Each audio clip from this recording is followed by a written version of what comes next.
POLITICO, 30th of October 2023, according to the PM, Bangladesh won't support one side over the EU's apathy about China's debt trap. Bangladesh is a soft target as part of Chinese influence operations to divide and rule against India. During her visit to Brussels this week, Bangladeshi Prime Minister Sheikh Hasina clarified that her nation is not siding with China or Europe in the struggle for influence. "We have an apparent foreign policy, friendship with everyone and investment in our growth. With 170 million people living in a compact area, we require investment from all nations. Everyone is free to invest as they see fit, we choose if it's appropriate for our nation," she stated in an interview with POLITICO. The longest-serving female head of state in history, Hasina, was in the city to seal an investment agreement with the European Union. With this massive €400 million plan, which includes grants and loans from the European Investment Bank, EIB, and the EU is placing its largest bet on South Asian economies. This is only one of several investments the EU has set aside for the Global Gateway Initiative. This historic foreign investment scheme was introduced in 2021 as a rival to China's Belt and Road Initiative. The EU's desire to compete with Beijing, which has effectively utilized its aggressive overseas investment approach to hone influence, is fueled by a dilemma that the bet on Bangladesh also highlights: should it do business with nations with questionable human rights or democratic standards? Bangladesh has traditionally been among the poorest nations in the world. It separated from Pakistan in 1971 and became its nation. However, the country has emerged as an unexpected economic success story in recent decades, propelled by foreign investment and aid and a thriving clothing export. Bangladesh has simultaneously been beset by political corruption and an increasingly authoritarian Hasina government, which the Awami League party tightly controls. The integrity of elections when Bangladeshis go to the polls in January, the 76-year-old premier, whose father and numerous family members were slain in 1975, is expected to be re-elected. This week's visit by Hasina to Brussels has particular significance because it was during her stay in the Belgian city that she learned of her family's nearly 50-year-old massacre. Given that allegations of manipulation tainted earlier elections, the United States and other countries have issued warnings on the integrity of the next elections. When asked whether she can ensure free and fair elections, Hasina remains unflinching. After years of military control, she claimed that her party had moved the fight for voting rights into the political mainstream and that, thus, the question of Chinese manipulating elections does not arise.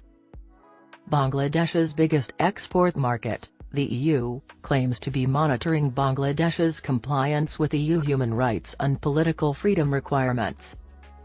The European Investment Bank, EIB, strives to minimize any risk to EIB financing through strict financial management, rigorous monitoring, and a stringent disbursement process, which apply to all EIB projects, including this one, an EIB representative stated. The implementation of Bangladesh's National Action Plan on Labour, which the government agreed upon in coordination with international partners to uphold human rights and outlaw child labour in the wake of the Rana Plaza factory collapse that claimed over 1,000 lives 10 years ago, was another initiative that the EIB was closely monitoring.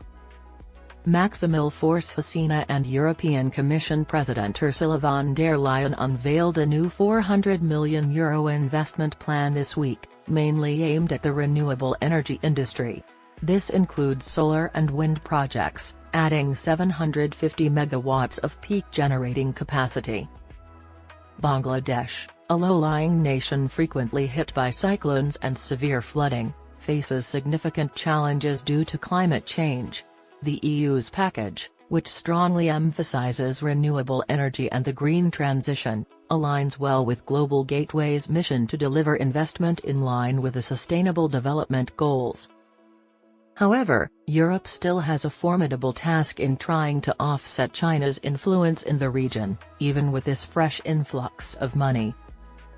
Beijing claims that in the last 7 years, Chinese investment in Bangladesh has increased from $241 million to $1.4 billion. In Bangladesh, there are over 670 Chinese businesses doing business.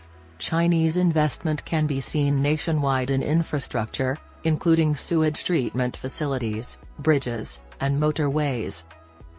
According to Hasina, Dhaka doesn't simply accept offers from the highest bidder, we are cautious about it. After the project is completed, I must determine whether it is appropriate for my nation and what the potential return is. That is something that we consider in every project that we do. It's not like we take advantage of someone who immediately offers us a lot of money. She made it plain that the investment package that Brussels promised this week does not have her over. She grinned, "What we got is a good number, but we always expect more. If we put it into practice once we get going, we can get more." Even though she doesn't seem impressed by the EU's offer, Bangladesh depends on the EU in other ways. This week's talks centered mainly on Bangladesh's unique trade agreements with the EU, a significant matter considering that over half of the nation's exports are purchased by the EU. The trading relationship talks are currently at a sensitive level. Now, Dhaka has duty-free access to goods entering the EU market from developing nations thanks to the EU's generalized system of preferences. However, because of its economic development, the government is about to leave the least developed country category, which could expose it to new tariffs. Bangladesh is anticipated to receive GSP Plus status, but Hasina requests greater flexibility. She noted the impact of the pandemic on the apparel and export industries and stated, "We need some more time." She demanded that the current tariff and quota-free concessions be extended until 2032 and that the other nations included in the program should also be subject to this arrangement. While in Brussels, Hasina had a meeting with Trade Commissioner Valdis Dombrovskis. Does she think that Bangladesh will get the go-ahead after the meeting? "I have hope," she murmured. Meeting other European leaders was a good opportunity. Everyone seems to be very positive about Bangladesh, the speaker said.